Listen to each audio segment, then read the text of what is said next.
tema.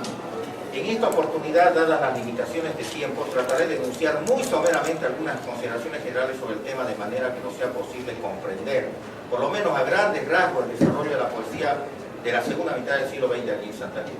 Dado que la historia de la poesía y de la literatura cruceña en general, y menos la del siglo XX en particular, no ha sido aún escrita y menos evaluada. Se suele afirmar en ciertos círculos literarios cruceños y algunos del occidente del país que aquí en Santa Cruz no existe poesía y más aún que no existe literatura. Esto con el vano afán de disminuir o negar por ignorancia o mala fe una realidad por demás ostensible, ya que indudablemente existe un corpus literario cuyo valor se desconoce, dado que no ha sido aún tocado por la crítica, por lo que esa desventurada opinión carece totalmente de validez. Adelanto que por razones éticas no enunciaré ningún juicio de valor sobre la obra de los autores y autoras referidos, excepto de un modo general respecto a la obra de poetas cruceños de Orestes Arnés Ardaya, y solo me limitaré a nombrar a los autores, no su obra, de acuerdo a las antologías publicadas y en cuanto al periodo comprendido entre 1970 y principios del 80, por razones obvias, apoyado en mi memoria, que espero no me traicione. Espero las disculpas por los inevitables errores y omisiones involuntarias.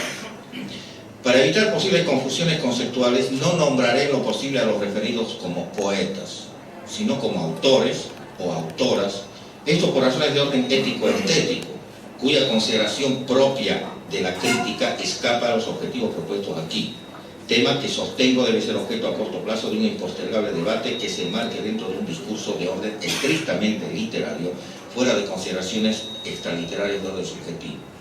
Podríamos decir tentativamente que la poesía cruceña pasa por tres grandes momentos.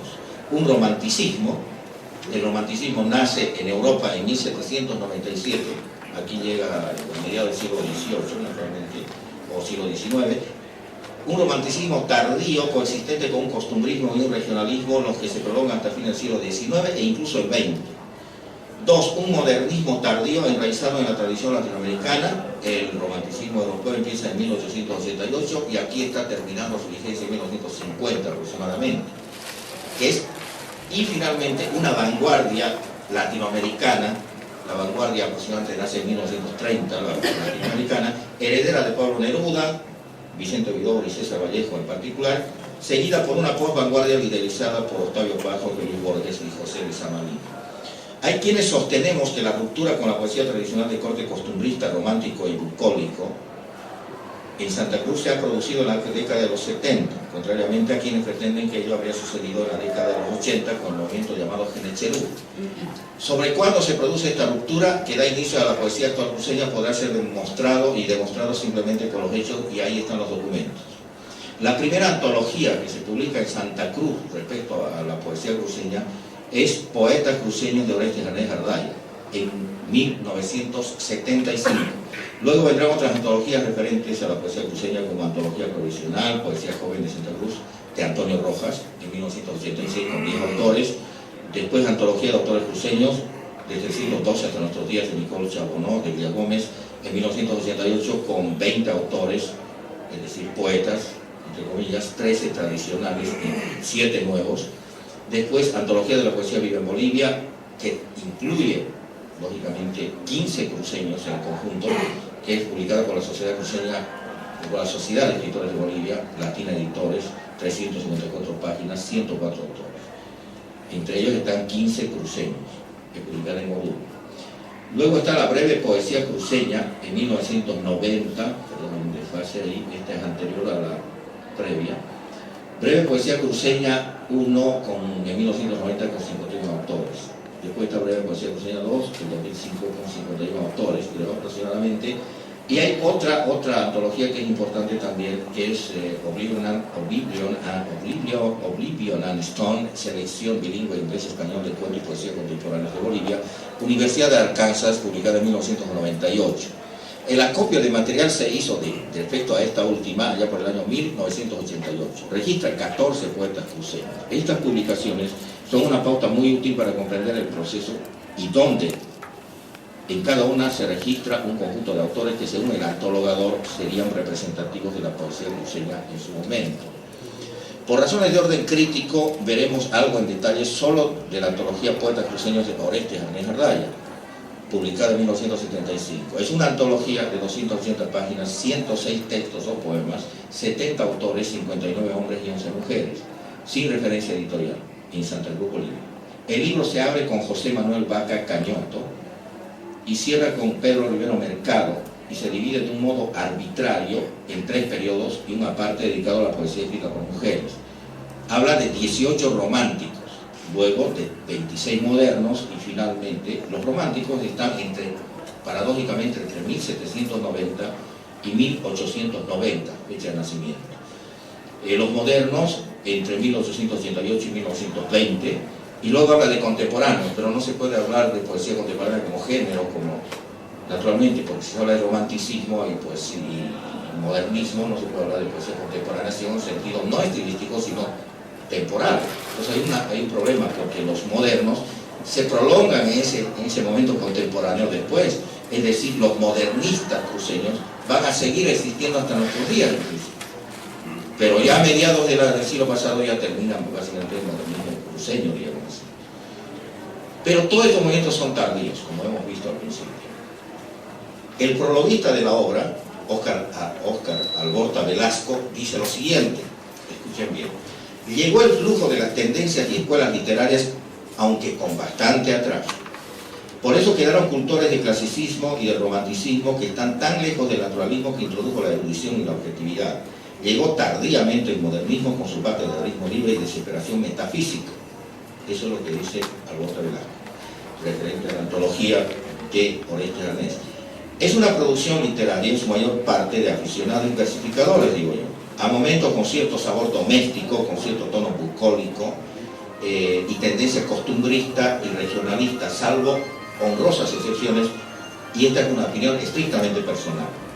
Es decir, de los 70 autores, 59 hombres y 11 mujeres, yo rescato solamente 4 que justifican su obra y justifican su permanencia y su aporte a través de su obra. Son Rómulo Gómez, nacido en 1902, muerto en 1931, Raúl Otero Reitz, 1906-1967, Julio de la Vega, que no escribe en Santa Cruz, es cruceño, 1924, vivo aún, Sara María Vázquez, viva, que nace en 1936.